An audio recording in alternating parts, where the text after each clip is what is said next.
안녕하십니까. 행복한 아침 이재용입니다. 안녕하세요. 정예인입니다. 네, 새로운 한 주가 시작된 월요일이고 이제 8월이 본격적으로 시작되는 월요일인데 걱정이 많습니다. 비가 이렇게 많이 와서 지금 비 피해가 속출하고 있는데요. 지난 주말 비 피해 이 얘기도 좀 나누고 지난 주말에 있었던 얘기 나누고 생활 법률 가족끼리 왜 이래 본격적으로 시작하고 이렇게 진행하도록 하겠습니다. 네, 가장 먼저 오늘 날씨부터 전해드리겠습니다. 주말에 이어서 한 주의 시작인 오늘도 강한 비가 쏟아질 것으로 전망됩니다. 이 대비를 철저히 해주셔야겠는데요. 이 서울과 강원 지역을 중심으로는 현재 호우경보가 발효된 가운데 천둥, 번개를 동반한 장대비가 집중되고 있습니다. 특히나 출근길에 강한 비가 내리는 만큼 오늘 하루 교통안전 각별히 주의하셔야겠습니다. 예상되는 비의 양을 보시면요. 내일까지 중서부 지역을 중심으로 300mm 이상의 폭우가 쏟아지겠고요. 영동과 경북 북부에도 100mm가 넘는 많은 비가 내리겠습니다. 이어서 오늘 기온 살펴보시면 아침 기온은 23도에서 26도, 한낮 기온은 25도에서 34도가 예상되고요. 장마가 끝난 남부지방을 중심으로는 오늘도 33도 안팎의 폭염이 지속될 것으로 보입니다. 현재 많은 양의 비가 내리면서 지반이 약해져 있습니다. 산사태나 축대 붕괴 등 시설물 피해가 발생할 수 있으니까요. 각별히 주의하시기 바랍니다. 네, 8월 3일 월요일 행복한 아침 지금 시작합니다.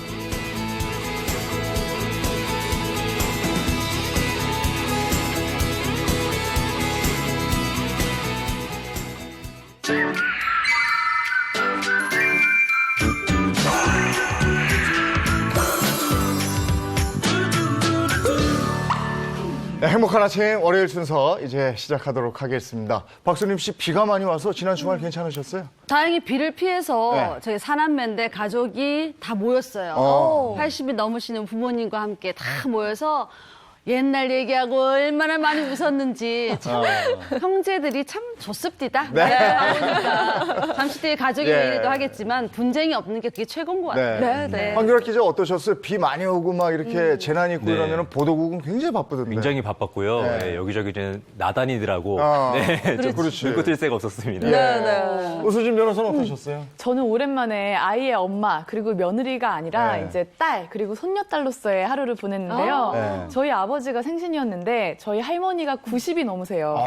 근데 직접 아들 생일을 축하하겠다고 손으로 다 그 애호박하고 바지락하고 아이고. 넣어서 손만두를 멋지다. 만드셨어요. 맛도 정말 좋은데 그 찡한 거 있잖아요. 네. 그래서 오랜만에 정말 여동생도 올라오고 해서 굉장히 행복하고 따뜻한 시간을 보냈습니다. 아유, 그러셨군요. 이인철 변호사 어떠셨어요? 저는 지방에 갈 일이 있었는데 네. 정말 이번에 호우 피해가 큰 것 같아요. 막 이렇게 다리를 지나는데 네. 강물에 막 넘칠 예. 듯이 그런 경우도 있더라고요. 피해가 좀 없었으면 좋겠습니다. 네. 아니 진짜 개인적으로 다 실감하실 거예요. 맞아요. 비 피해가 속출해서요. 피해 상황이 지금 어떻게 돼 있어요? 네, 이 새벽부터 쏟아진 폭우로요. 경기 남부와 충북 북부 그리고 이 강원을 중심으로 인명과 재산 피해가 속출하고 있습니다. 이 충북에서는 4명이 숨지고 8명이 실종이 됐고요. 경기 안성에서는 1명이 목숨을 잃었습니다. 산사태가 또 그렇게 많이 났더라고요. 네, 충북 제천시의 한 캠핑장에서는요. 유출된 토사에 깔려서 1명이 숨지는 사고가 있었고요. 또 충주시에서는 2명이 산사태로 목숨을 잃었습니다. 충북 음성군에서는 물이 분원한 하천에 빠져서 1명이 숨진 채 발견이 됐고요. 안성시 일중면에서는요. 양계장 건물과 주택이 토사에 매몰되면서 1명이 목숨을 잃었습니다. 네, 이 폭우로 고립된 마을도 속출했었죠. 경기 이천에서는요, 이 산양저수지 두 일부인 방소로 옆 부근이 붕괴가 되면서 이 광주와 수원의 주택들이 물에 잠겨서 인근 주민들이 모두 대피를 했습니다.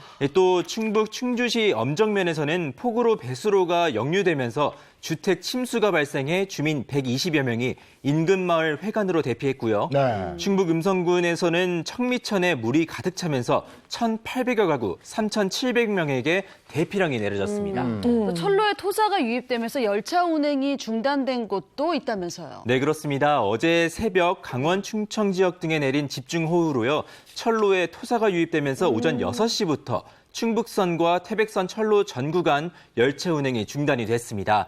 이 영동선과 중앙선 또한 선로에 토사가 쌓이면서요. 일부 구간에 열차 운행이 중단이 됐습니다. 네. 또 강원도 철원, 또 경기도 연천, 포천 이쪽에도 집중호우가 밤새 내렸다고 들었어요. 네, 강원도 철원과 연천, 포천에 한때 시간당 80mm의 집중호우가 내렸습니다. 이 경기도 연천군 차탄천이요 범람할 우려가 있어서 저지대 주민에게 대피령이 내려졌고요. 철원군의 와수천과 사곡청도 범람 우려가 있어서 저지대 주민들에게 이 또한 대피령이 내려졌습니다. 네, 근데 이 집중호우로 인해서 서울도 통제 구간이 좀 늘어났었어요. 네, 맞습니다. 이 한강 수위가 상승하면서요. 서울 도로 곳곳에서 차량 통행이 통제가 되고 있습니다.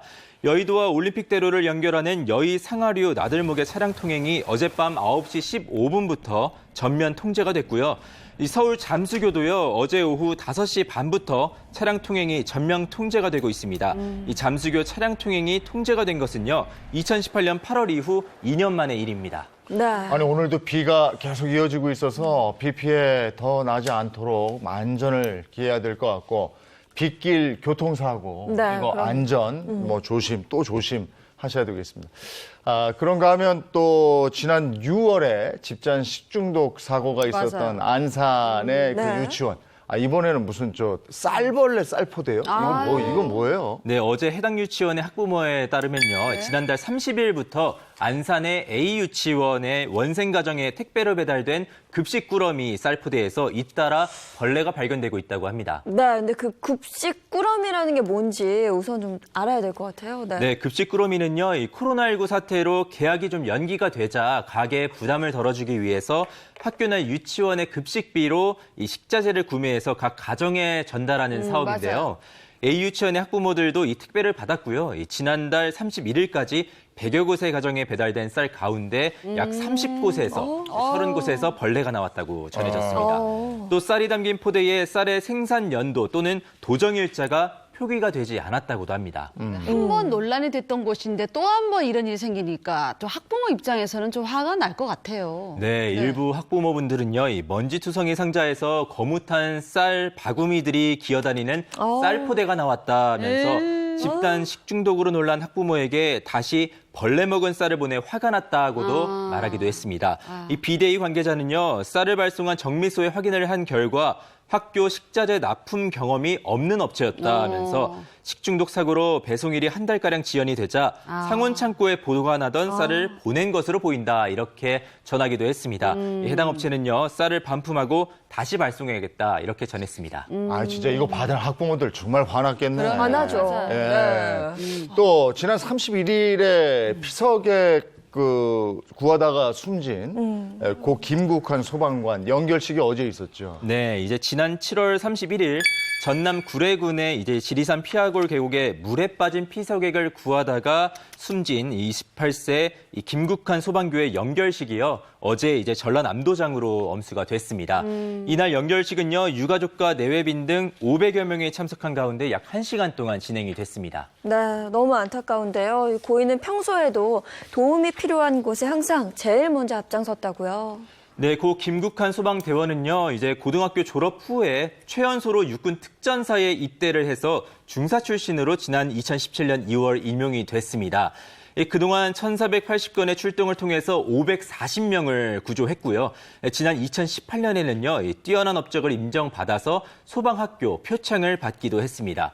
또 평소에는요, 이 불우이웃 돕기에 앞장서는 등 따뜻한 마음을 가졌고 이 성격도 밝고 적극적이어서요. 동료들이 가장 좋아하는 선후배로 꼽히기도 했다고 합니다. 그렇게 밝고 착하던 동료가 이렇게 떠났으니까 같은 소방관 입장에서는 정말 마음이 아플 것 같아요. 네, 이제 친분이 깊은 한 동료 소방관에 따르면요. 만일 내가 세상에 진 빚이 있다면 도움이 필요한 사람들을 구조해서 갚겠다고 미소 지으던 말하던 이 국한이의 모습이 눈에 선하다. 그러면서 이 지켜주지 못해 미안하고 그 순간을 함께하지 못해서 원통하다. 이렇게 눈시울을 붉히기도 했습니다. 네. 또 정말 아까운 젊은이가 먼저 갔습니다. 삼각 고인의 명복을 빕니다. 그런가 하면 또 딸이 네. 네. 친어머니를 폭행해서 숨지게 한.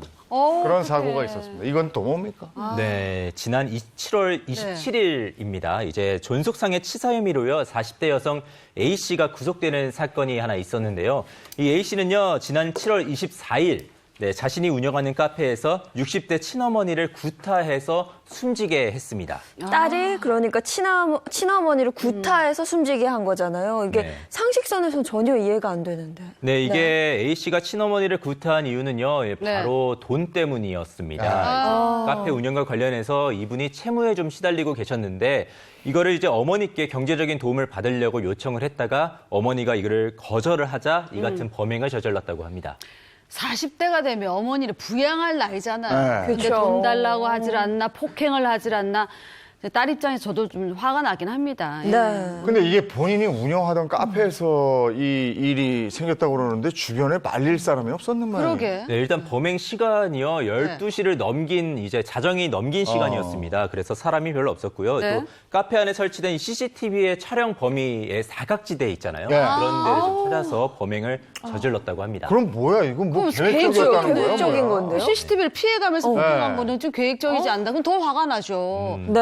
어머니는 바로 사망하셨어요? 제 어머니는 이제 폭행을 당하시고 8시간이 지난 뒤에 갑자기 의식을 잃고 쓰러지셨고요.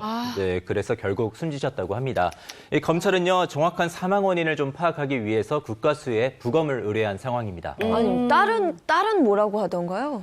딸 A 씨는요, 경찰 조사에서 나도 빚이 있는데 어머니가 다른 친척들을 좀 도와줄 것을 요구해서 여기에 대해서 언쟁을 하다가 화가 나서 그랬다 이렇게 진술을 했습니다. 이제 경찰은요 살인의 고의성은 일단 없는 것으로 판단을 하고요. 그래서 존속상해 치사 혐의를 적용한 겁니다. 예. 존속 상해치사죄. 이거는 어떻게 돼요, 형님? 예, 형량이 굉장히 무겁습니다. 사람에게 상해를 입히고 그로 인해서 그 사람이 사망에 이를 경우에는 그렇죠. 상해치사죄가 되는데 네. 이 경우에는 3년 이상의 유기징역으로 처벌을 합니다. 그런데 존속 상해치사죄는 부모 또는 조부모, 존속을 상해를 입히고 그 다음에 사망에 이르게 한 경우이기 때문에 무기 또는 5년 이상의 징역으로 아주 무겁게 처벌합니다. 네. 근데 이렇게 경제적인 이유 때문에 어머니를 폭행했던 사건이 얼마 전에 또 있었죠? 네, 맞습니다. 이제 지난 7월 9일인데요. 이제 80대 어머니를 상대로 용돈을 주지 않는다는 이유로 이제 폭력을 행사한 60대 아들에게 존속 상해 혐의로 징역 1년이 선고가 됐습니다. 이 법원은요, 이 친부가 처벌을 원하지 않는다는 점을 고려했다고 하면서 양형 이유를 설명을 했습니다. 자식한테 맞았는데도 처벌을 원하지 않는다. 이건 언제적 얘기예요. 네. 아직도 그런 어머니가 있으니까 자식 벌을 못 고쳐요. 이렇게 되면. 그러면 나 처벌을 우리 자식이 하는 거 원하지 않는다 이러면 형량이 줄어드는 건가요? 단순 폭행죄나 존속 폭행죄 같은 경우에는 피해자가 처벌을 원하지 않는다고 하면 그냥 사건이 끝나버려요. 근데 이제 좀 더 심한 범죄인 상해죄 같은 경우에는 처벌 불허 의사를 해도 이제 처벌이 가능한데 형량은 대폭 강경될 수밖에 없거든요. 근데 부모님들이 대부분 이렇게 급해가지고 112 신고하잖아요. 막상 경찰이 출동해서 처벌을 원하십니까? 하면 대부분 처벌을 원하지 않는다고 하시죠. 네, 맞아요. 심지어는 이런 사건도 있었어요. 이 아들이 이제 아주 심한 폭행을 해가지고 어머니가 사망하게 됐어요. 사망하는 순간 뭐를 숨겼는데 아들에 대한 증거를 숨긴 경우가 있어요. 처벌받다가. 어머머머, 웬일이야. 부모님이 이렇게 자식들을 사랑하는 경우가 있거든요. 자, 좀 이런 그 표현 범죄는 좀 엄하게 처벌해야 될 필요가 있다고 생각됩니다. 네. 아니 또 저 얼마 전에 어머니한테 돈을 요구한 의붓 동생을 숨지게 한 형. 아이고, 이 형이 뭐야. 구속된 사건이 있다고 그러는데 이거는 어떻게 된 사건입니까? 네, 지난해 11월 어머니에게 돈을 요구하며 폭행을 한 을붓 동생과 몸싸움을 벌이다가 네. 결국 이 을붓 동생을 숨지게 한 혐의로 형 A 씨가 구속이 됐었습니다. 이 당시 을붓 동생은요 빚 4,700만 원을 어머니에게 해결해달라고 부탁을 했다가요 어머니를 폭행을 했다고 합니다. 이에 형이 을붓 동생과 심하게 다퉜고 그 과정에서 이 형이 화를 참지 못하고 범행을 저지르게 됐다고 합니다. 이게 들어보면 화가 날 상황이긴 해요. 어머니를 막 폭행하니까. 근데 그렇다고 해도 이건 너무 심하지 않나 이런 생각도 드는데요. 형은 어떤 처벌을 받았나요? 네, 재판부는 1심에서요 A 씨에게 일단 집행유예를 선고를 했습니다. A 씨가 반성을 하고 있고 어머니에 대한 폭행을 말리려고 했다가 범행이 일어난 점 그리고 유족들이 처벌을 원하지 않는다는 점 등이 반영이 됐습니다. 아니 그러니까 이게 욱하고 이러면 안 돼. 조심해야 되는 게 이게 살이 낀다고 그러더라고요. 아. 뭐 이렇게 맞아요. 왜 그런 말이 있어요. 밀쳤는데 죽었다. 맞아요. 내지는 뭐 한 대 근데 때렸는데 네. 기절했다고. 그러니까 그런 경우가 있대요. 그러니까 항상 이렇게 평상심을 좀 유지하는 훈련은 네. 스스로가 해야 되겠다 이런 생각이 또 드는 부분이고 맞아요. 네. 경제적인 이유로 이렇게 자식이 부모를 폭행하는 사건 종종 일어나요. 네, 맞습니다. 지난 6월 보건복지부가 발표한 2019년 노인학대 현황 보고서에 따르면요. 네. 지난해 노인학대 신고 건수가요. 이제 16,071건으로 전년보다 약 3.8% 정도 증가를 했습니다. 이제 지난해에는요. 정서적 학대 피해를 호소한 사례가 가장 많았고요. 신체적 학대, 방임 등이 뒤를 이었습니다. 특히 이제 허락 없이 연금이나 임대료, 재산 등을 가로채거나 빌린 돈을 갚지 않는 등 노인을 상대로 한 경제적 학대 사례가 2018년 381건에서 지난해 426건으로 11.8%나 상승을 했습니다. 많이 증가했 네, 그렇네요. 자식이 네. 부모를 폭행하는 배련 범죄 이게 계속 이렇게 늘어나고 있으니까 네, 네. 걱정스럽습니다. 자, 이번에는 이것도 또 돈 얘기인데 가족끼리 돈 때문에 얽혀서 또 법정까지 간 이런 네. 사건이에요. 가족끼리 왜 이래 시작하겠습니다.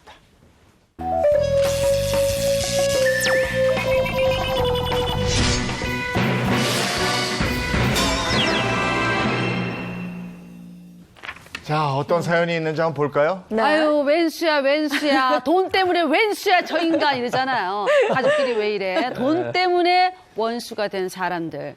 자, 첫 번째 사연은요. 졸지에 예. 이것으로 몰렸어, 시어머니가. 예? 몰렸다? 도둑으로 네. 몰린. 도둑? 그래, 쉽다, 문제가. 그쵸? 네. 졸지에 도둑으로 몰린 시어머니. 그렇습니다. 맞아요. 네. 자, 본격적으로 사연 들어가기 전에 제가 시어머니 역할이고요. 예인 MC가 며느리. 이 네. 고정으로 된 것 같아요, 완전. 그러니까요. 시어머니, 그쪽은 며느리. 좋습니다. 자, 사연 속으로 들어갑니다. 제게는 결혼한 아들과 딸이 있어요. 남부럽지 않게 잘 사는 아들과 달리 딸은 사업이 망해서 사정이 어려웠어요. 집도 경매로 넘어가 거리에 나앉게 생겼는데 저도 사는 게 팍팍해서 도와줄 수가 없더라고요. 고민 끝에 며느리에게 도움을 요청했습니다. 저기 며느라가 너희 시누이 수진이가 급하게 돈이 필요한데 나나 수진이 명의로는 대출을 받을 수가 없구나. 네 명의로 대출 좀 받을 수 없겠냐? 수진이한테는 이자까지 좀 쳐가지고 갚으라고 할게. 네, 어머니 알겠어요. 가족인데 서로 돕고 살아야죠. 알겠어요. 아이고 이런 복덩이가 나한테 들어오다니. 네. 아이고 세상에 고맙소. 네, 여기 제 고맙소. 신분증이랑 그래. 통장 그래. 그리고 네 인감 도장까지 챙겨드릴게요. 그래, 아이고 네. 고맙다. 참 얼굴도 이쁜 게 마음도 고마워. 아유 착해. 그렇게 제 딸은 며느리의 도움으로 대출을 받아 매달 대출금을 꼬박꼬박 갚기 시작했습니다. 그런데 아들과 며느리 사이가 갑자기 나빠지고 덩달아 저랑도 사이가 틀어지게 되자 며느리 태도가 180도 변했습니다. 그리고 기가 막힌 일이 생겼습니다. 걔 아까 경찰이 와서 내가 네 통장이랑 도장 훔쳐서 대출 받았다고 하던데 그게 뭔 소리냐? 네가 나한테 빌려준 거잖아, 그치? 대출금도 꼬박꼬박 갚고 있었고, 그치? 응? 제가 빌려줬어요? 그렇지, 빌려줬잖아. 언제요? 전 그런 적 없는 증거 있어요? 야, 너 치매 왔냐? 갑자기 왜 그러냐? 저는 기억이 하나도 안 나요. 뭐 어머니가 제 통장이랑 도장까지 다 훔쳐가셨잖아요. 야. 뭐시 어쩌고 아니 어디서 귀신 하나 까먹는 소리를 하냐? 아니 처음부터 이렇게 뒤통수 칠 거였으면 내가 빌려주질 않았지. 너 왜 그러냐? 너 자꾸 이렇게 나오면 내가 너 무고죄로 고소할게요. 하나밖에 없는 아들, 어머니 이혼남 만들고 싶으시면 마음대로 하세요, 마음대로. 이혼남 만들면 되지 뭐. 마음대로 하세요. 제가 도장과 통장을 훔쳐서 불법 대출을 받았다고 허위 고소한 며느리. 황당하고 억울해서 잠도 안 올 지경입니다. 거짓말로 저를 고소한 며느리 처벌받을 수 있을까요? 하하. 와, 야, 이게 왜 이러지? 자기가 빌려줘놓고. 완전 변했어, 완전 변했어. 완전 180도 변한 거잖아요. 야, 이거 근데 이게 왜 이랬을까? 그러니까요. 이게 좀 황당했겠는데요, 시간이 네. 진짜? 이제 이 사건은요, 지난 2006년에 일어난 사건입니다. 이제 자신의 명의로 대출을 받을 수 없는 상황이었던 시누이가요, 올케인 A씨의 명의로 대출을 받게 해달라고 부탁을 했는데, 네. 이때는 A씨가 이를 허락했고, 통장과 신분증은 물론이고 위임장까지 넘겨줬던 겁니다. 그런데 그 이후에 A씨와 시댁 식구들의 사이가 나빠졌어요. 그러니까 A씨가 시누이와 시어머니를 처벌받게 하기 위해서 이를 꾸미게 된 겁니다.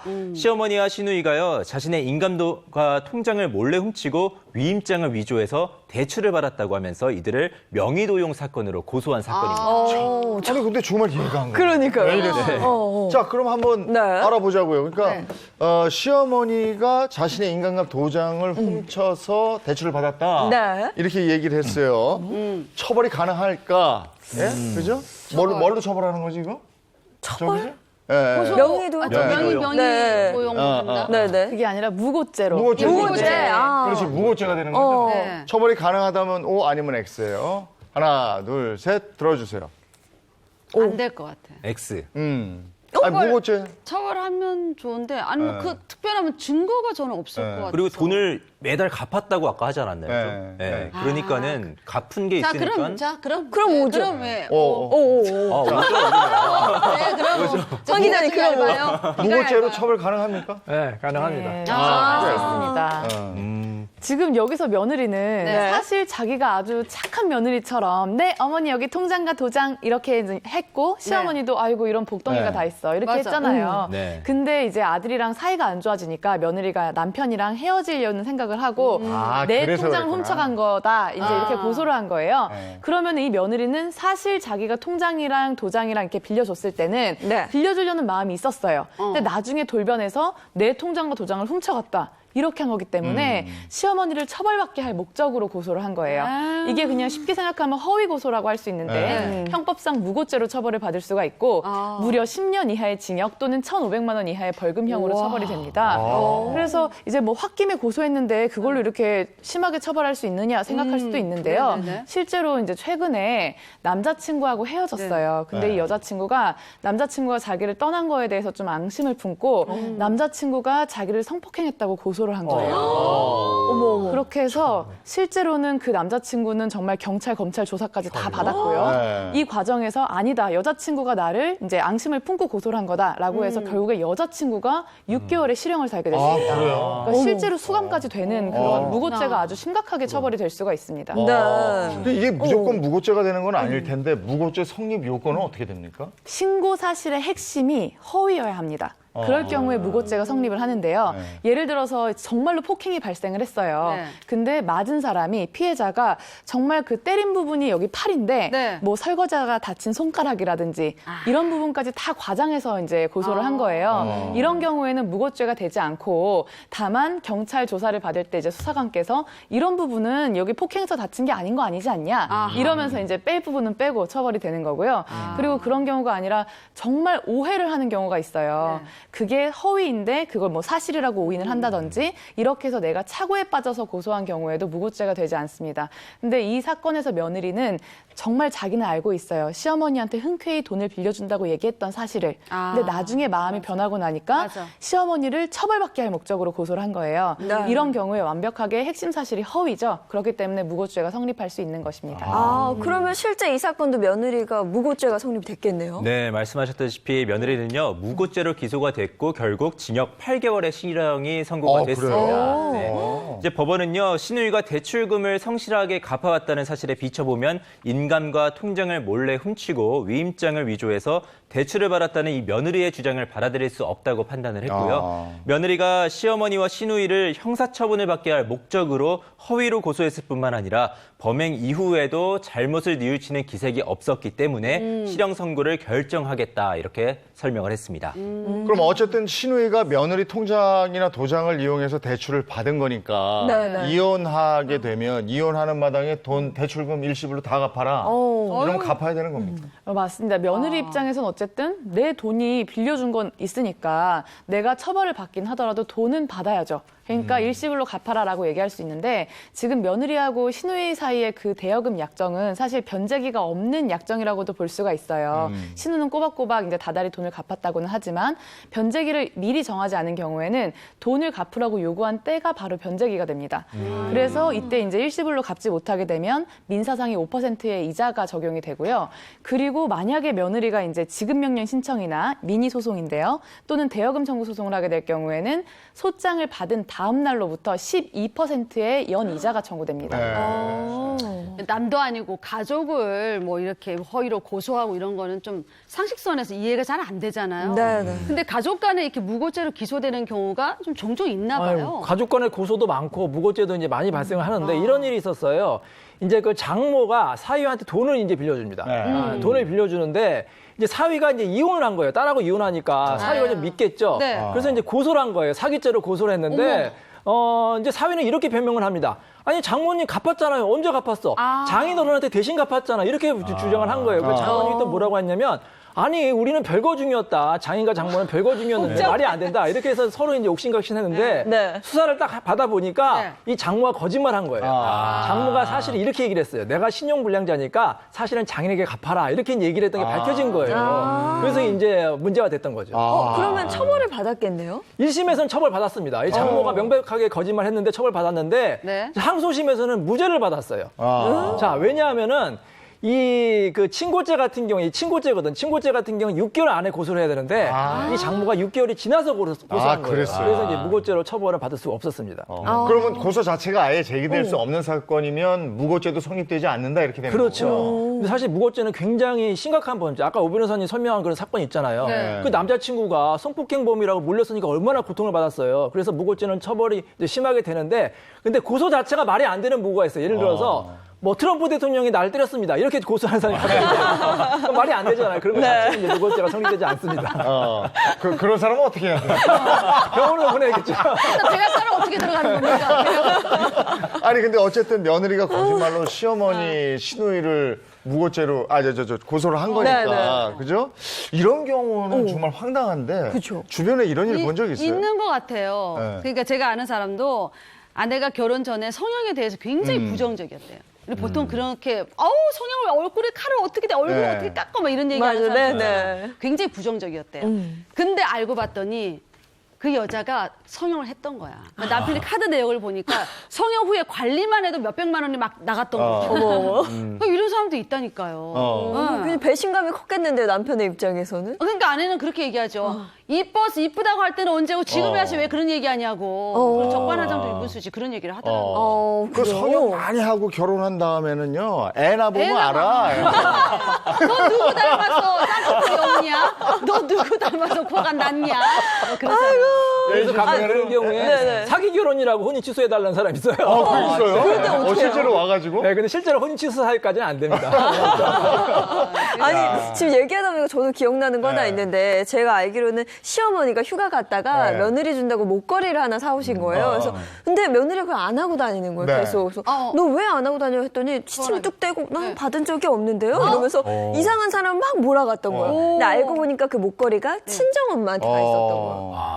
이런 경우도 있는 거지. 자기 그러니까 취향이 아니라서 아니면 며느리가 그냥 친정엄마에 줘버려. 아니 그걸 그냥 그래놓고 안 받은 척 하는 거지. 그럼 어떻게 안 받은 척을 하지? 왜 그랬을까? 그러니까 되게 이상하죠. 근데 이때는 며느님이 조금 말씀을 예쁘게 했으면 좋았을 것 같아요. 그럼. 어머니 저는 이제 이런 목걸이 많은데 사실 우리 엄마는 저 시집 오고 나서 목걸이도 별로 없고 어머님이 너무 센스 있게 예쁜 거 골라주셔서 제가 어머니 드렸어요. 그냥 이렇게 얘기했으면은 어머니도 굉장히 좋으시잖아요, 네. 두 분이. 근데 딱 잡아떼고 받은 적 없다고 하고. 그래 그러면 그게 잘못됐어. 그러면은 친정 어머니도 그 목걸이 못 하고 다니세요. 네. 그렇죠. 그러면 이 배우자의 잦은 거짓말 이것도 이혼 사유가 될까요? 사실 부부간에 완벽하게 거짓말을 안 하는 부부는 없을 수도 있는 것 같아요. 네. 선의의 거짓말이라고 해서 이제 주말에 조금 뭐 어디 골프나 뭐 나가서 좀 친구들을 만나고 싶은데 아내가 육아 가사를 너무 열심히 하니까 이 약속은 꼭 가야 되겠고 자꾸 회사 출장이라고 하는 거예요. 뭐 오늘 뭐 회사에서 정말 중요한 미팅이 있다 막 이런 식으로. 근데 그런 거짓말들에 대해서 아내가 나중에 알았을 때 이해를 하는 경우도 있지만 때로는 나만 이렇게 힘들게 집안일하고 남편은 뭔가 이렇게 해가지고 자꾸 싸움이 되는 경우가 있어요. 그래서 그 거짓말을 한다는 것 자체 때문에 바로 이혼의 귀책 사유가 된다고 보긴 어렵지만 그 거짓말이 밝혀졌을 때 갈등을 해소하지 못하고 맞아요. 계속 거짓말이 쌓이고 그러면 거짓말을 듣는 사람 입장에서는 부부인데 나를 바보로 아나 이런 생각이 쌓여서 이제 이 오해를 풀 수가 없는 지경이 되면은 이혼이 될 수 있습니다. 아, 그렇군요. 예, 알겠습니다. 그리고 어디 이렇게 주말에 혼자 갈 때는 네. 뭘 주고 가야 돼. 그냥 가면 안 되죠. 무작정 그냥 가면 어떡하려고. 주고 가야죠. 갔다 와서 주든지. 경험에서 우러나는. 자, 가족끼리 왜 이래? 돈 때문에 원수가 된 사람들. 두 번째, 재혼 후에 전 남편 전남. 무엇을 받았어, 며느리가. 재산. 이게 재산이죠. 뭐 그런 쪽이에요. 그런 쪽이요? 재산은 그런 쪽? 아니고. 그런 재산에 쪽? 들어갈 수도 있겠죠. 재산 같은데 한번 일단 네네. 볼까요? 재혼 후 전 남편 연금. 연금을 받은 며느리. 연금을 받았어. 그러니까 어떤 사연일까 궁금하시죠? 네. 제가 이번에도 시어머니입니다. 며느리 예인 씨입니다. 네. 자, 가시죠. 평생 효자였던 제 아들은 결혼한 지 얼마 안 돼 세상을 떠나고 말았습니다. 세상이 무너지는 것 같았죠. 불행 중 다행으로 며느리와 손주에게는 아들의 유족연금이 나오더군요. 그런데 오랜만에 만난 며느리를 통해 황당한 사실을 알게 됐습니다. 아이고 얘야 이게 왜 얼마만이냐. 네, 어째 어머니. 통 연락이 없었어. 응? 근데 저 옆에 있는 저 남자는 누구냐? 제 남편이에요, 어머니. 저 이 사람이랑 재혼했어요. 아니 저 아까부터 왜 자꾸 귀신 신하가 온다고 그러냐. 아니 그게 뭔 말이냐. 말 한마디도 없이 그게 뭐여? 아, 그이 떠나고 혼자 애 키우기가 너무 힘들었는데 지금 옆에 있는 이 사람이 얼마나 제 마음 위로해주고 잘해줬나 몰라요, 어머니. 아니 그래도 그렇지. 내 아들 유족연금으로 애 키우면서 잘 사는 줄 알았는데 어쩜 그렇게 말도 없이 하늘에 있는 내 아들이야. 섭섭하겠다 야. 아, 어머니, 언제까지 그이 생각만 하면서 살겠어요, 제가. 저도 제 인생 이제는 살아봐야죠. 저 옆에 있는 이 사람 많이 사랑해요. 저 사람이냐 이 사람이냐. 이 사람이에요. 저 사람? 네. 명찰도 달고 다니네 이인철이가. 그럼 이제 새 가정 꾸렸으니까 내 아들 유족연금은 우리가 가져가야겠다. 넌 이제 내 며느리 아니니까. 아니, 어머니, 그게 무슨 말씀이세요? 그건 그이가 저랑 제 아들한테 남긴 거잖아요. 근데 그걸 어머니가 왜 가져가요, 왜? 아니 다른 남자랑 재혼했으면 이제 내 아들이랑 아무 상관없는데 내 아들 연금을 왜 네가 가져가야 되니? 아이고 염치도 없구나 넌 참. 그럼 어머니가 왜 가져가게요, 그러면? 내 아들 거니까. 내 머리 없는 거 자꾸 얘기하면 자꾸 이러진다. 재혼하고 나서도 죽은 제 아들의 유족연금을 계속 받고 있었던 며느리. 네. 며느리가 재혼한 줄도 몰랐던 저희는 연금 수급권을 다시 받아낼 기간을 놓쳤는데 아들의 연금 다시 돌려받을 수 있을까요? 자, 연금을 받아서 난감하네요, 생활해 오다가 이게. 재혼을 난감하네. 했어요. 예, 근데 이제 저 시어머니 입장에서는 네. 다시 내 아들 연금이니까. 돌려줘라. 야, 이거 구체적으로 한번 들어봐야 되겠네. 네. 네, 이번 사건은요, 이 재혼 후에도 남편의 유족연금을 계속 받고 있었던 아내의 사연입니다. 이 92년에 육군 소령으로 근무하던 남편 A씨가요, 공무 중에 사고로 순직을 했고요. 아. 이때부터 유족연금이 나오게 됐습니다. 근데 군인의 유족연금을 받을 권리는요, 이 자녀에게 1순위, 부모에게 2순위로 주어지고요. 배우자는 이 중에 우선순위인 사람과 동등한 순위가 주어집니다. 그래서 A씨의 아내와 아들이 일단은 연금 수급권을 갖고 있게 된 겁니다. 그러니까 아내가 유족연금을 받는 건 맞아요. 근데 문제가 되는 건 재혼이잖아요. 그렇죠. 네. 재혼을 그럼 언제 했다는 거예요? 이제 아내는요, 이제 14년 후에 미국인과 재혼을 했고요. 오. 죽은 남편 A씨의 아들은 2009년 10월에 19살이 됐습니다. 그런데 이제 연금법에 따르면요, 네. 재혼한 배우자와 19세가 된 자녀는 유족연금을 받을 수가 없습니다. 그래서 아내가 누리던 연금 우선순위는요, 재혼한 시점에 아들에게 일단 넘어갔고요. 네. 아들이 나이가 찬 시점에 A씨의 부모님에게 이게 넘어가게 되는 겁니다. 아. 그런데 이 사건에서 아내는 재혼하고 나서도 계속해서 이제 유족연금을 받았던 겁니다. 아니, 그러면 시부모님 입장에서는 법적으로 뭐, 저 연금법에 그렇게 돼 있다니까. 네. 내가 받아야 되는 연금인데, 저 재혼한 재혼한 저 며느리. 옛날 며느리가 받고 있으니까 화가 났겠네요. 네. 근데 어떻게 보면 며느리 입장도 네. 이해가 좀 되는 게 그 남편이 연금을 받을 수 있게끔 뭐 기여를 했잖아요. 살아가면서. 네. 근데 그렇다고 평생 먼저 간 남편만 그리워하면서 혼자 살 수는 없는 거고. 맞아. 그래서 재혼한 거고. 어떻게 보면 아내 입장도 이해가 되긴 해요. 아니 근데 그럼 시부모님은 언제 이 사실을 알게 된 거예요? 재혼하고 이제 연금 계속 시부모님, 이제 A 씨의 부모님은요, 2016년이 돼서야 이제 죽은 아들의 연금을 재혼한 며느리가 계속해서 받고 있다는 사실을 뒤늦게 알게 된 겁니다. 그래서 이거를 돌려달라고 재정관리단에 신청을 했지만 받아들여지지는 않았는데요. 이제 손자로부터 권리를 넘겨받은 게 일단 2008년인데 그 후로부터 소멸시효인 5년이 지나버린 겁니다. 그래서 권리를 인정할 수 없다 이렇게 됐고 여기에 대해서 시부모가 소송을 제기하게 된 겁니다. 자, 그러면 이거는 그게 소멸시효가 또 관건이겠네. 네. 소멸시효가 지났어요. 지났어요. 근데 시부모가 연금 수령권을 다시 받을 수 있을까? 이게 관건인데. 네. 연금 수령권을 시부모가 받을 수 있으면 O, 아니면 X. 예. 하나, 둘, 셋. 들어주세요. 저는 X. 그러니까. 이거는 당연히 있죠. X 아니에요. 왜냐면 그 소멸시효가 지났기 때문에. 아니, 근데 저는 그 부분, 그러니까 저 재혼한 다음에는 연금법상 뭐 이렇게 못 받게 돼 있잖아요. 네. 그리고 부모가 받았어야 됐잖아. 그러니까 그거를 소급해서 줄 수 있지 않을까? 아, 그러니까 100%를 못 받아도 어느 정도는 그래요? 그렇지, 그때까지 그러면- 받은 기간 동안에 거. 좀 팔랑이 길어서 그래도 기간이 좀 중요할 것 같은데. 공소시효 이런 거 네, 오늘 있잖아요. 저 변호사 선임 잘하면 될 것 같은데. 제가 오수진 변호사를 선임하겠습니다. 네, 받을 수가 있습니다. 그렇죠. 그 이재용 아나운서님 설명이 사실 맞아요.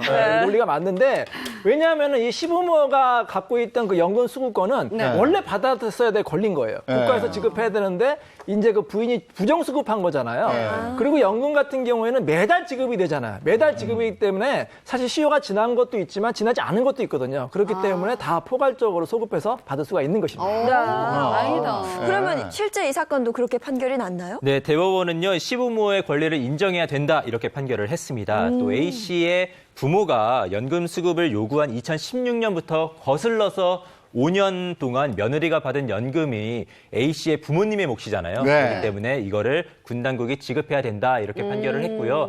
여기에 대해서 군 당국은 A 씨 아내에게 이분이 부정수급을 한 연금 6,500만 원을 환수하겠다는 통지를 보냈는데 A 씨의 아내분은 여기에 불복을 했습니다. 그래서 행정소송을 냈지만은 결국에는 패소를 했습니다. 근데 시부모님 손을 들어준 건데 이 며느리 입장에서는 또 억울한 면도 있겠어요. 왜냐하면 연금 그 개실, 그러니까 그 전 남편하고 같이 자기가 기여를 했으니까 기여분이 있는 거니까 그렇죠. 내목 아니냐. 이 법을 몰라서 재혼했을 수도 있어요. 너무 좋아하는 사람이 생겨서. 근데 여러분은 어떻게 생각하세요? 재혼한 배우자에게도 연금을 줘야 되는 게 맞을까요? 아니면 박탈하는 게 맞을까요? 어렵네요. 안 당해봐서. 부모님 줘야 되는 아니 우리 아닐까요? 법은 아직까지는 재혼하면은 일단 끝나는 게 돼 있죠. 근데 이런 경우가 있어요. 이혼하면요. 국민연금과 공무원연금도 분할이 되거든요. 근데 그 경우에는 재혼해도 계속해서 주거든요. 아, 그래요? 그래요. 이게 약간 형평성이 안 맞는다는 점이 있고요. 어쨌든 법에서는 취지는 이래요. 이 유족연금이라는 것은 나머지 유족의 그 생계를 유지하기 위한 건데 재혼하게 되면 어쨌든 생계는 유지가 되는 거 아니냐. 그래서 이제 박탈이 되는데 또 반론도 만만치 않으니까 좀 논의가 필요하다고 생각이 듭니다. 아, 그렇군요. 또 이게. 이게 다르네. 그럼 이게 해서 전에 이혼을 했어. 그러면 받아. 근데 돌아가셨어. 네. 그래도 받아. 이렇게 되는 거예요? 네, 이혼할 경우에는 국민연금, 공무원연금은 계속해서 받는데 유독 유족연금은 받지를 않아요. 근데 이 유족연금의 성질이 뭐냐? 그동안 아내가 열심히 기여한 거에 대한 보상이 아니야. 이렇게 보면은 재혼할 경우에도 계속 주는 게 맞다. 이렇게 이제 생각이 됐거든요. 야, 이거 봐라. 근데 이게 이 사건의 남편은 군인이었잖아. 네. 유족연금을 받았단 말이에요. 네. 유족연금 받는 경우는 보통 어떤 데 지급돼요? 이게 개별적으로 규정이 되어 있는데요. 유족연금이라는 거는 이제 생계 중심이었던 자가 사망했을 때 그 유족의 생활을 보장하기 위해서 지급이 되는 것입니다. 네. 그래서 굉장히 연금의 종류도 많고요. 뭐 공무원 연금법, 그리고 군인 연금법, 사립학교 교직원 연금법, 그리고 산재 보상 보험 이제 법에도 규정이 되어 있고, 그리고 또 국가 유공자 예우 등에 관한 법률에도 규정이 되어 있습니다. 유족연금은 그럼 수령 순위가 어떻게 돼요? 일단 이게 연금에 따라 좀 다른데요. 네. 먼저 공무원 연금이나 군인 연금은 네. 민법상의 상속 순위하고 동일합니다. 그래서 그래서 1순위가 이제 직계 비속하고 배우자고요. 네. 2순위가 직계 존속과 배우자입니다. 3순위가 형제 자매고 4순위가 사촌 이내의 반계 혈족인데 유족 중에 같은 순위인 사람이 2명 이상이면 유족연금을 똑같이 나누어 받고요. 그리고 배우자가 재혼하게 되면 연금 수급권이 상실됩니다. 저기서 직계 비속은 자식 얘기하는 거죠? 그렇습니다. 자식 그리고 만약에 자녀가 없을 경우에는 손자녀. 네. 그러니까 손자녀가 있다고 한다면 그 다음 순위로 넘어가지 않고 이제 고순위에서 지급이 되는 것입니다. 직계 존속이라는 건 부모 얘기하는 거. 그렇습니다. 부모 또는 조부모죠. 네. 그러면 국민연금은 어떻게 돼요? 국민연금이 아주 특별해요. 국민연금은 1순위가 그냥 무조건 배우자 단독입니다.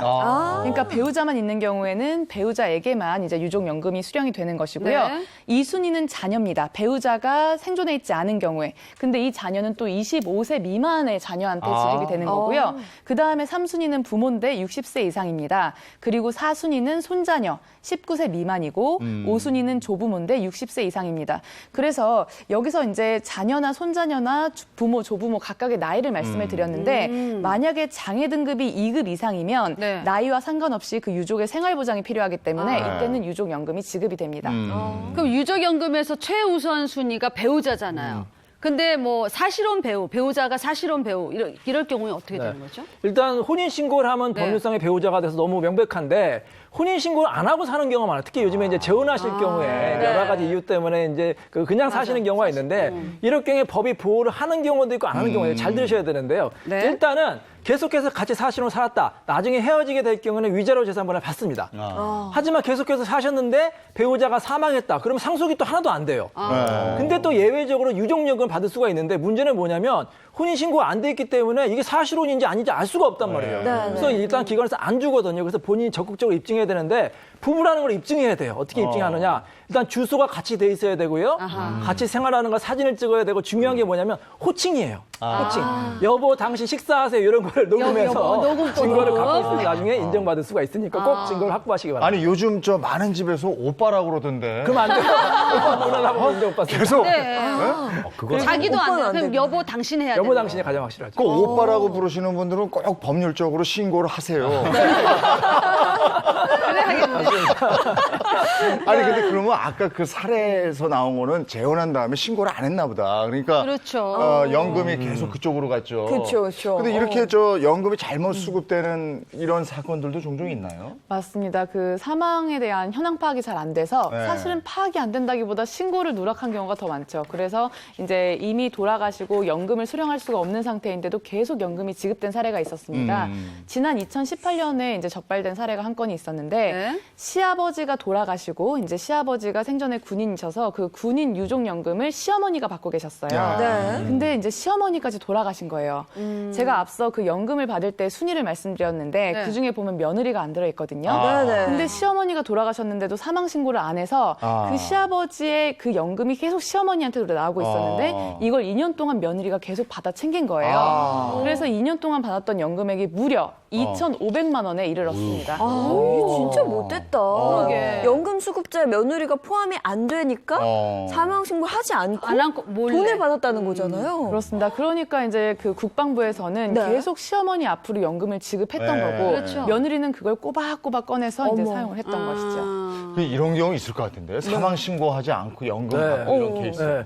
있습니다. 이런 경우가 있어요. 그 아버지가 6.25 참전용사였어요. 네. 그래서 군인연금이 나오는데 아들이 아버지가 사망하니까 그 사실을 숨깁니다. 그리고 자신이 다 연금을 받는 건데 무려 18년 동안 2억 8천만 원을 받았어요. 나중에 근데 이게 적발돼서 실형 2년 6개월의 실형을 선고받았어요. 그랬어. 아니 이해가 안 되는 게 어떻게 18년 동안 1, 2년도 아니고 그 사망한 사실을 숨기고 그렇게 아니 속일 그 수가 진짜 있어요? 그렇게 수가 있지. 아들이 몰라도 안 치기를 했는데 이사를 6번이나 가서 전입신고를 다 바꿔놨고요.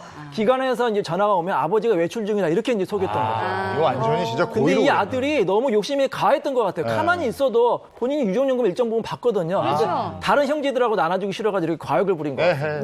그 연금을 받고자 돈 때문에 맞아요. 부모에게 그랬다는 건데 참 눈살이 찌푸려지네요. 그리고 또 궁금한 게 앞서 이혼할 때는 뭐 재산 분할이 된다 그랬잖아요. 연금도 되는 경우 그 조건이 좀 있을 것 같은데요. 네, 조건이 있습니다. 사실 그 이혼 재산 분할할 때 이 연금을 분할할지 말지를 가지고 굉장히 큰 논쟁이 됩니다. 왜냐하면 지금 당장 이혼을 해서 받는 그 재산 외에 나중에 어느 정도의 나이가 됐을 때 그 연금이 나온다면 굉장히 생활 보장이 되기 때문에 이거 양보할 수 없다고 물러서지 않는 경우들이 많은데요.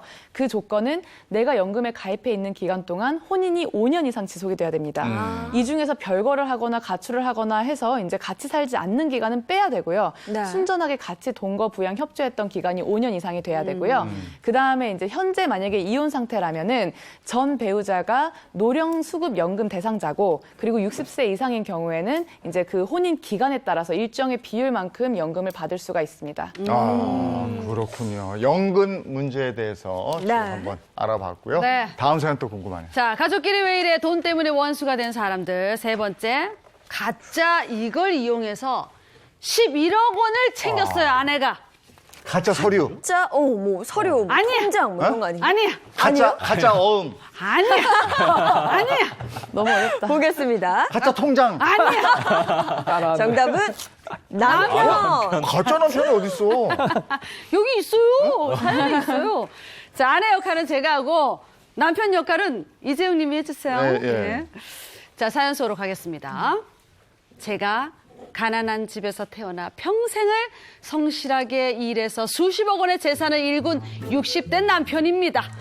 이제 편안한 노후를 보낼 일만 남았구나 싶었는데 청천벽력 같은 일이 생겼습니다. 아니 어떻게 나한테 말 한마디 상의 없이 어떻게 내 명의로 은행에서 그래 돈을 빌린 거예요. 그것도 1, 200도 아니고 어떻게 11억을 빌렸어? 아이고 들켰네. 아이고 당신 몰래 한다고 했는데 아이고 그걸 어떻게 알았대? 아니 그게 숨긴다고 숨겨지는겨? 내가 직접 안 가면 은행에서 대출을 못 해줄 텐데 어떻게 한겨? 당신 닮은 남자 세고 셌더라? 내가 찾아갖고 데려갔지. 은행에서 당신인 줄 알고 바로 대출해주던데. 내가 당신 닮은 사람 찾아내느라 아이고 전국 팔도를 찾아댕겼어. 얼마나 힘들었다고. 나 닮은 사람이 이게 흔치 않을 텐데. 그러던디? 에? 아니 돈 빌리려고 대여까지 썼다는겨? 그 내가 그동안 벌어다 준 돈 이게 얼만데 그것도 모자라서 나 몰래 사기 이 여자가 제정신이여 지금? 아유 이 구두쇠 같은 양반아. 당신이 나한테 뭘 그렇게 많이 갖다 줬다고 유세요? 양말 한 켤레 김치 한 조각 아끼라고 평생을 아유 기딱지가 여기 앉았어. 남편이 부자면 뭐야? 빚 좋은 개살구로 사느니 11억 들고 난 튈게요. 아니 이 여자 뭘 잘했다고 자꾸 큰 소리여. 절대 용서 못해요. 예? 그럼 못하면 뭐 어쩔 건디? 누가 목소리 크나 해볼까? 저를 닮은 대역을 내세워 은행에서 11억을 대출받은 아내. 이런 아내를 위해 평생을 바쳐 일한 세월이 너무 아까워서 분통이 터집니다. 아내를 고소해서 처벌받게 할 수 있을까요? 야 이건 무슨 남편 닮은 대여까지 내세워서 11억을 빼돌려요? 그러니까. 이거 무슨 영화를 찍었네. 연기 일단 좋았어요. 아, 연기 좋았어요. 실제 부부인 줄 알았어요. 그러니까. 야 이거 자세히 한번 내용을 들여다보죠. 네, 이제 남편과 비슷하게 생긴 사람을 내세워서 11억 원을 대출해서 빼돌린 아내의 사연입니다. 네. 아내는요, 이제 대출 브로커와 공모를 해서 위임장 등 각종 서류를 위조한 뒤 2018년 12월에 법무사 사무실에서 남편 명의의 토지와 건물을 담보로 제공을 하고 총 11억 원을 대출을 받은 겁니다. 이 과정에서요, 아내는 본인이 직접 오지 않으면 대출을 할 수 없다는 사실을 알고요. 남편과 비슷하게 생긴 가짜 남편을 대역으로 내세웠습니다. 그리고 미리 준비해둔 남편의 도장으로 날인을 한 뒤에 가짜 남편이 직접 지장을 찍도록 한 겁니다. 법무사는요, 이런 사실을 모른 채 속아 넘어갔고요. 이렇게 위조된 서류를 등기 공무원에 제출을 했고 결국 대출에 성공을 했답니다. 그래서 11억 대출을 받을 수 있었어요. 대단해. 남편 닮은 대역을 내세워서 11억을 대출받은 아내 처벌받을 수 있을까요? 없을까요? 네. 있으면 O, 아니면 X입니다. 하나, 둘, 셋 들어주세요. 있지? 오, 이건 있죠. 있죠. 당연히 있죠. 아이, 저도 받아야지. 맞죠? 크게 받아야 돼. 많이 받아야 처벌이 돼. 될 수도 있고 안 될 수도 있고. 뭐야? 아빠 OX? 갑니다. 뭐야? 자, 일반적으로는 당연히 사기죄로 처벌이 되는데 네. 이 피해 금액이 5억 원 이상이면 특경법으로 가중 처벌이 돼요. 그리고 각종 서류를 위조했잖아요. 그건 네. 사무소 위조죄로 처벌되는 게 원칙이긴 합니다. 네. 네. 근데 처벌이 안 된다는. 친족 간에는 근데 안 재산 범죄는 처벌이 안 되는 친족 상도례 이런 거 있잖아요. 그렇죠. 잘 그것 아시네요. 때문에. 일반적으로 사기죄는 재산범죄이기 때문에 부부간이나 가족간은 처벌이 안 되고 그걸 친족상대라고 하잖아요. 네. 근데 문제는 뭐냐면 5억 원 이상인 경우에 특별법이 적용이 되는데 특별법에는 친족상대 규정이 없어요. 규정이 없기 때문에 이 경우에 처벌할 수 있느냐 이런 의문이 생길 수가 있잖아요. 네. 근데 우리 죄형법정 중에 이런 게 있거든요. 유추해서 금지. 비슷한 규정이 있다고 막 이렇게 유추 해석하면 안 되는 건데, 근데 그거는 피고인에게 불리할 경우에 금지되는 거지, 이 사건 같은 경우는 유리하잖아요. 그 친족 상대의 규정을 유추 적용하면 본인 처벌이 안 되기 때문에 네. 유리하게 해석한다고 해서 일반적 대법원 판례가 나왔는데, 그럴 경우에는 친족 간에는 처벌하지 마라. 그런 대법원 판례가 있습니다. 자, 그러면 이 사건에서 처벌이 안 돼야 되는데, 처벌이 됐잖아요. 왜 처벌됐느냐? 잘 보세요. 남편에 대한 사기는 처벌이 안 되지만, 이건 또 누굴 속인 거예요? 금융회사를 속였잖아요. 회사. 금융회사에 대한 사기죄가 되고 또 문서도 위조했기 때문에 문서 위조죄로도 처벌이 되는 것입니다. 이게 남편도 속였지만 금융회사를 속였다. 그렇죠. 대여까지 데리고 대역 가서. 써서. 왜냐하면 아내가 결국엔 그 돈을 다 이제 쓰고 나서 갚지 않으면은 네. 남편은 이제 고소를 해서 남편이 책임이 없어지지만 결국에는 그 위험을 고스란히 금융권이 지게 돼 있는 거예요. 그렇기 때문에 금융권이 피해자가 될 수가 있는 거죠. 이거 실제 이 사건 어떻게 됐어요, 그럼? 네, 일단 60대 아내와 공범 5명에게는요. 지난 1월 네, 모두 실형이 다 선고가 이게 됐습니다. 무서운 여자네. 이제 아내 A 씨는요, 이 특가법 등에 관한 법률 위반과 사문서 위조로 네. 이제 혐의가 기소가 됐고 징역 2년이 선고가 됐습니다. 네. 그리고 그 대출 중개 브로커 B 씨에게는 징역 4년이 선고가 됐고요. 나머지 공범에게는 각각 징역 1년 6개월씩이 선고가 됐습니다. 이 법원은요, 아내가 범행의 전면에 막 나서지는 않았지만요, 네. 공범을 이용해서 범행 일체를 뭐 지시하고 주도했기 때문에 죄질이 좋지 않았다, 이렇게 양형 이유를 밝혔습니다. 근데 이렇게 심한 경우가 아니더라도 네. 그냥 흔히 뭐 남편이 사업 자금 같은 거 필요해서 부인 명의해서 대출하고 이런 거 있잖아요. 네네. 이런 관계는 어떻게 되는 건지 모르겠어요. 이게 사실 기본 대리권이 있는지 없는지가 중요한데 네. 이렇게 너무 법적으로 따지지 않더라도 네. 왜 이제 부부가 개인 사업하시는 경우들 있어요. 네. 이럴 때는 부동산 뭐 임대차라든지 아니면 뭐 직원분들 급여를 지급하기 위함이라든지 그래서 남편분이 아내분의 또는 이제 서로 이제 뭐 인감 도장 그리고 뭐 OTP 공인인증서 매체들 이런 것들을 가지고 서로 통장을 쓰고 이런 경우가 있어요. 이럴 때는 나 몰래 대출을 받지 마라고 얘기를 했다 하더라도 사실 그 외부에서 봤을 때는 이미 부부가 공동으로 사용을 하고 있잖아요. 네, 맞아요. 그럴 때는 기본 대리권이 있었다고 보는 경우가 많아요. 그래서 실제로 이제 인감이라든지 뭐 신분증 이런 것들을 남편한테 줬다고 한다면 위임을 한 것처럼 인정이 되기 때문에 변제를 해야 되는 경우들이 종종 발생을 합니다. 그럼 배우자한테 뭐 나의 인증 매체를 위임한 적이 없어요. 근데 뭐 몰래 훔치거나 뭐 위조해서 이렇게 대출을 받았다면 어떻게 돼요? 그렇죠. 그게 바로 지금 사건 같은 거죠. 아까 아내분이 전국 방방곳곳을 막 돌아다니면서 맞아요. 또 비슷하게 생긴 사람을 이제 찾고 그리고 나 11억 원 가지고 튀겨 막 이랬잖아요. 그런 부분들을 녹음을 하셔야 돼요. 네. 남편분이.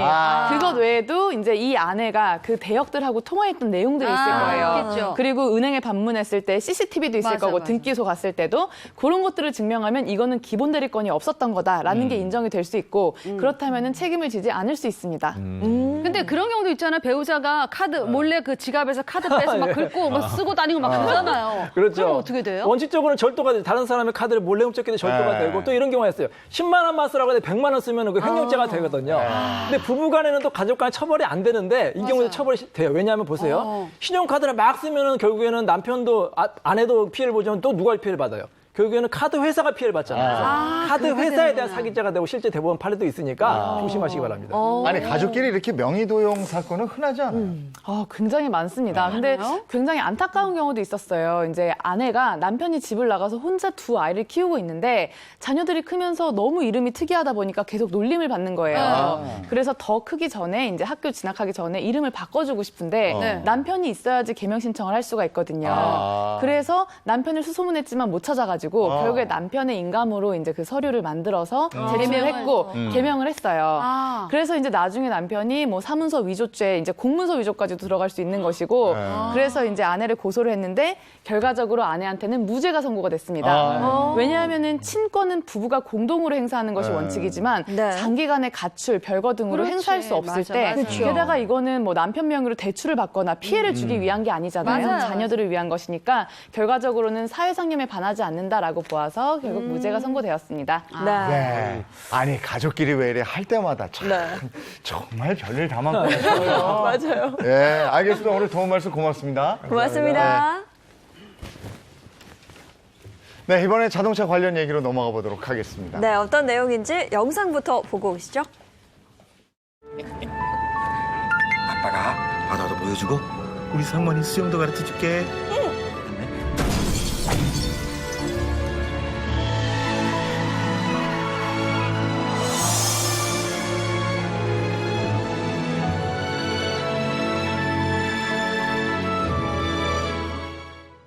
네, 지난 27일에 최동석, 박지훈 아나운서 부부가 탄 차량 네. 그 역주행하는 화물차하고 충돌한 사고가 그렇죠, 있었습니다. 네. 근데 천만 다행으로 크게 다치진 않았다고 그래요. 이 네. 사건 한번 정리해 볼까요? 네, 지난 27일 부산 고속도로를 거꾸로 달리던 역주행하던 화물차가 마주오던 승용차와 이 정면으로 충돌을 했습니다. 승용차에는요, 이제 최동석, 박지윤 아나운서 부부 등 일가족 4명이 타고 있었는데요. 화물차가 폐차 수준으로 반파가 되는 정말 큰 사고였지만요. 다행히 이 박지윤, 최동석 부부 가족은요, 가벼운 부상만 입은 것으로 알려졌습니다. 사고 낸 운전자는 고속도로에서 음주한 상태로 역주행한 네. 거잖아요. 어우, 생각만 해도 너무 끔찍해요. 맞아요. 예, 경찰 조사 결과 역주행을 한 이 화물차 운전자의 혈중 알코올 농도는요, 면허 취소 수준인 것으로 하는데요. 2km 정도를 역주행하다가 사고를 낸 것으로 보고 있습니다. 네, 근데 뭐 앞서도 4명이 타 있었다라는 거는 자녀들이 함께 탔다는 거잖아요. 네. 그렇죠. 네, 이제 최동석, 박지웅 부부는요, 가족들과 함께 이 부산으로 이제 휴가차 여행을 갔다가 서울로 올라오는 길에 사고를 당했다고 아유. 합니다. 네. 아니 근데 진짜 지금이 한창 그 여름 휴가철이라서 휴가지에 갔다가 오면서 이런 교통사고가 왕왕 있단 네, 말이에요. 이죠. 정말 이런 교통사고 안전운전 정말 조심해야 되는데 네, 말이죠. 맞습니다. 네, 맞아요. 이제 한국교통안전공단에서요, 2017년부터 최근 3년간의 여름 휴가가 집중되는 시기에 발생한 교통사고를 분석했는데요. 이 전국적으로 사고 건수가요, 연평균 28,800여 건으로 매년 계속해서 증가하는 것을 보실 수가 있습니다. 이 또한 하루 평균 약 613건의 사고가 발생한 것으로 나타났습니다. 네, 특히나 올 여름에는 뭐 코로나19 때문에 해외여행 많이 안 나가시고 맞아요. 국내에서 자가용으로 특히 여행 많이 하셔서 더 좀 걱정이 돼요. 네, 맞아요. 이제 따라서 교통안전에 특히나 더 유의를 하셔야 되는데요. 그래서 여름 휴가철 조심해야 할 교통사고를 좀 알려드리도록 하겠습니다. 네, 하나하나 보겠습니다. 딱 당연하죠. 딱 한 잔. 잔도 금물. 네. 음주운전 사고입니다. 네, 음주운전 사고가 첫 번째 사례인데요. 먼저 최근 발생한 음주운전 사고 영상부터 보시고 오시겠습니다. 네, 지난 24일 새벽 충북 청주의 한 도로입니다. 차량 한 대가 빠른 속도로 내달리다가 속도를 줄이지 않은 채 신호까지 무시하며 교차로를 진입하며 좌회전하던 택시 운전석을 들이받는데요. 이 사고로 택시 운전사는 현장에서 숨지고요. 가해 차량 운전자는 중상을 입었습니다. 당시 가해자의 혈중 알코올 농도는 0.136%, 면허 취소 수준의 만취 상태였습니다. 안 됐어. 아이고 좋아요. 네. 너무 속도도 끔찍해요. 너무 빨라. 아니 저렇게 음주운전을 하게 되면 차 자체가 흉기가 되는 거거든요. 당연하죠. 근데 여름철 휴가 때는 더 주의를 해야죠. 네, 맞습니다. 이제 휴가지에서 상당히 들뜨잖아요. 네, 맞아요. 그러다 보니까 한 잔, 두 잔 하시는 분들이 있고 그러다가 운전대를 잡으시는 분들이 좀 계신데 정말 그러면 안 됩니다. 숙취 운전뿐만 아니라 네. 술을 드시면 일단 무조건 음주운전을 하지 마시기 바랍니다. 당연하죠. 특히나 뭐 한 잔은 괜찮아라고 말씀하시는 안 돼, 분들 안 돼, 계시거든요.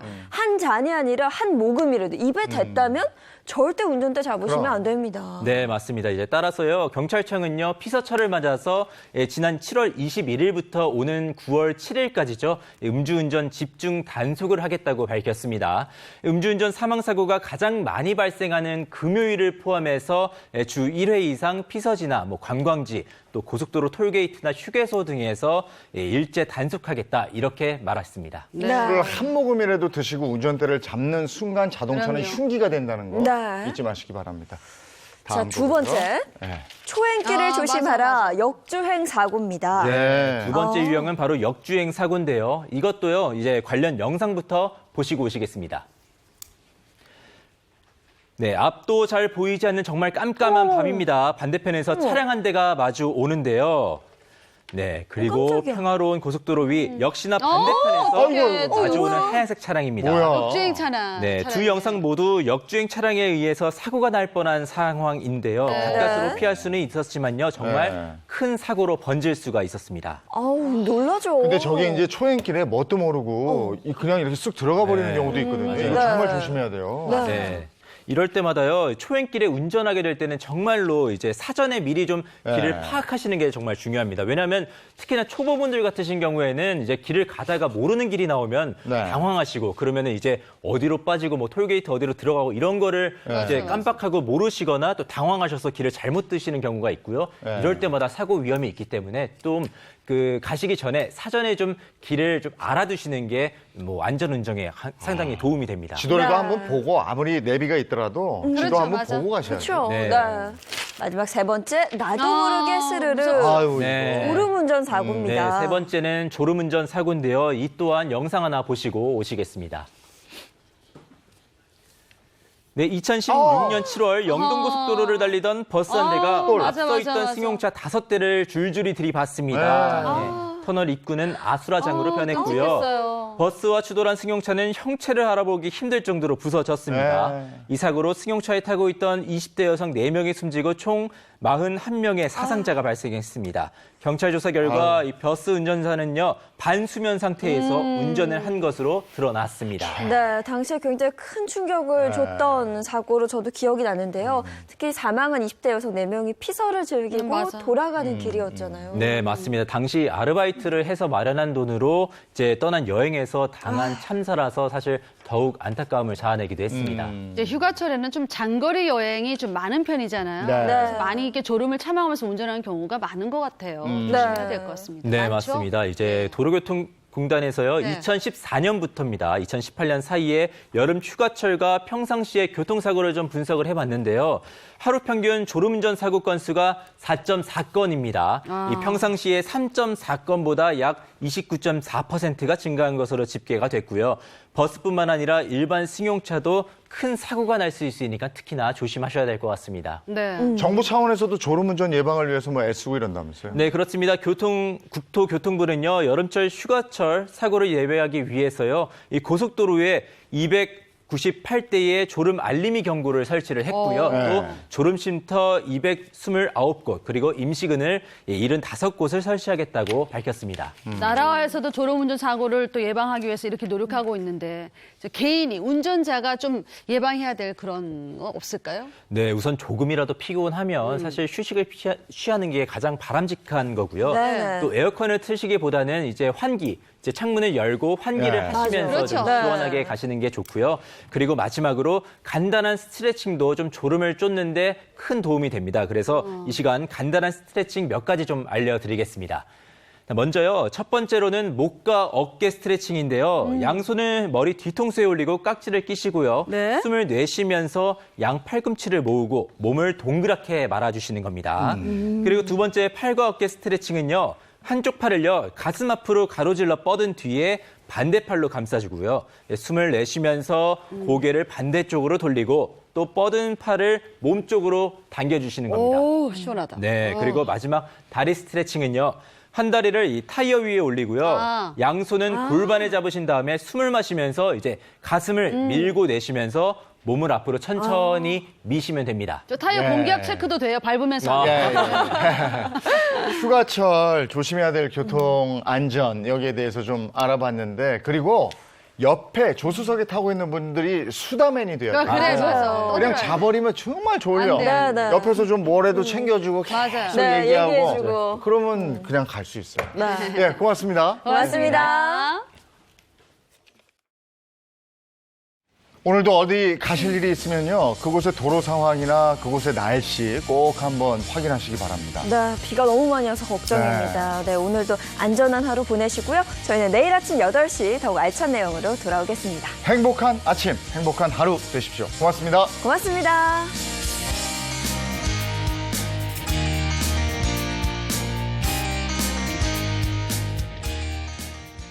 채널 A